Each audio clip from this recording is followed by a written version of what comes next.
നമസ്കാരം. കലീക ജ്യോതിഷൻ്റെ പ്രണാമം. രാശി മാറ്റം വരികയാണ്. അതായത് ശനി വൃശ്ചിക രാശിയിൽ നിന്നും ധനുവിലേക്ക് രാശി മാറ്റം നടത്താൻ പോവുകയാണ്. അപ്പോൾ വൃശ്ചിക രാശിയിൽ നിന്നും ധനുരാശിയിലേക്ക്, ഇപ്പോൾ വൃശ്ചിക രാശി എന്ന് പറയുന്നത് രാശിക്ക് അധിപൻ ചൊവ്വയാകുന്നു.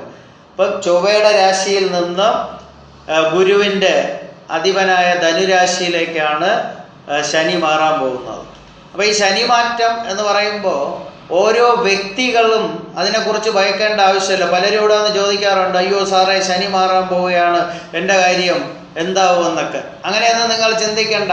ഇപ്പം നമ്മൾ ഈ 12 രാശികൾ എന്ന് പറഞ്ഞാൽ ഭൂമി വൃത്താകൃതിയിലുള്ളതാണ്. അപ്പം 360 ഡിഗ്രി, ആ 360 ഡിഗ്രിയെ 12 കൊണ്ട് ഡിവൈഡ് ചെയ്യുമ്പോഴത്തേക്ക് ഓരോ ഡിഗ്രിയും 30 ഡിഗ്രി, ഓരോ രാശി, അതായത് ഓരോ രാശിയും 30 ഡിഗ്രി വീതമുള്ള 12 രാശികൾ, അതായത് 12 × 30 that is equal to 360 degree. അങ്ങനെ ഓരോ രാശികൾ വന്നു. അങ്ങനെയാണ് രാശി തിരിച്ചിരിക്കുന്നത്. അപ്പോൾ ആ ഭൂമിയെയാണ് 12 തിരിച്ചിരിക്കുന്നത്. അപ്പോൾ നമ്മുടെ ജ്യോതിഷപ്രകാരം മേടരാശിയിൽ നിന്നാണ് തുടങ്ങുന്നത്. അപ്പം മേടരാശിക്ക് ഒരു അധിപനെ കൊടുത്തിട്ടുണ്ട്. മേടരാശിക്ക് അധിപൻ ചൊവ്വയാണ്.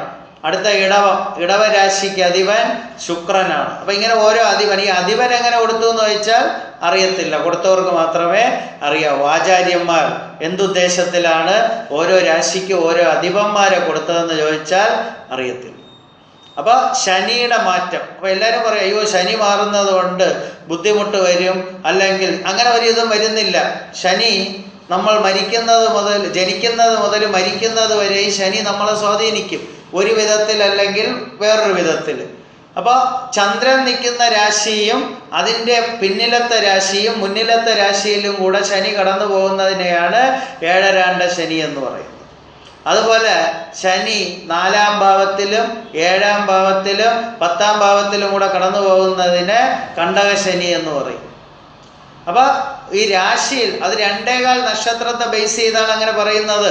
നിങ്ങളുടെ കാര്യം മാത്രമല്ല, ഒരു നക്ഷത്രത്തിൽ തന്നെ 27 കോടി ജനങ്ങളുണ്ട് ഭൂമുഖത്ത്. ഇപ്പം 2.25 നക്ഷത്രം എന്ന് പറയുമ്പോൾ ഏകദേശം 58 കോടി 60 കോടി ജനങ്ങൾ തന്നെ ഒരു രാശിയിൽ വരുന്നുണ്ട്. അപ്പോൾ ഈ രാശി ഫലത്തെ ആസ്പദമാക്കി നിങ്ങൾ അതിനെക്കുറിച്ച് ചിന്തിക്കേണ്ട ആവശ്യമില്ല. 2.5 വർഷത്തിൽ ഒരിക്കലാണ് ശനി ഒരു രാശിയിൽ നിന്ന് വേറൊരു രാശിയിലേക്ക് മാറുന്നത്. അത് നിങ്ങൾ വ്യക്തമായി മനസ്സിലാക്കണം. അപ്പോൾ രാശി എന്ന് പറയുമ്പോൾ ഒരു വ്യക്തിയല്ല സൂചിപ്പിക്കുന്നത്, 2.25 നക്ഷത്രം, അതായത് 27 / 12 ദാറ്റ് ഈസ് ഈക്വൽ ടു 2.25 എന്ന ഇത് വരും. അപ്പം 2.25 നക്ഷത്രം. ഇപ്പം മേടരാശിയാണെന്നുണ്ടെങ്കിൽ മേടരാശിയിൽ അശ്വതി പൂർണ്ണമായും ഭരണി പൂർണ്ണമായും കാർത്തികയുടെ കാലും, ഇങ്ങനെയാണ് വരുന്നത്. അപ്പം 2.25 നക്ഷത്രമാണ് ഒരു രാശിക്കകത്ത് വരുന്നത്. അപ്പം ഈ 2.25 നക്ഷത്രം, ഇപ്പം വാരഫലവും ആഴ്ചഫലവും ഒക്കെ ഓരോരുത്തർ പറയാറുണ്ട്. പക്ഷെ അത് ജ്യോതിഷപ്രകാരം പറയാൻ പാടില്ല, അത് തെറ്റാണ്. ജ്യോതിഷത്തിന് മനസ്സിലാക്കാൻ വേണ്ടിയാണ് രാശിയും കാര്യങ്ങളൊക്കെ വെച്ചിരിക്കുന്നത്. ഒരു ഭാഗത്ത് ജ്യോതിഷന് മനസ്സിലായില്ലെങ്കിൽ വേറൊരു ആംഗിൾ പരിശോധിച്ച്, ഇപ്പോൾ ഗ്രഹനിലയിൽ കാര്യങ്ങൾ വ്യക്തമായി മനസ്സിലാക്കാൻ പറ്റിയില്ലെങ്കിൽ അത് രാശിയിലൂടെ മനസ്സിലാക്കണം.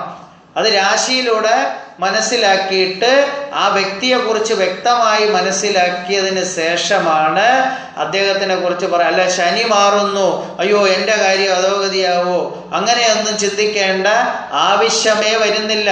അങ്ങനെ നിങ്ങൾ ആരും ഭയക്കരുത്. എന്തിനാ ഭയക്കുന്നത്?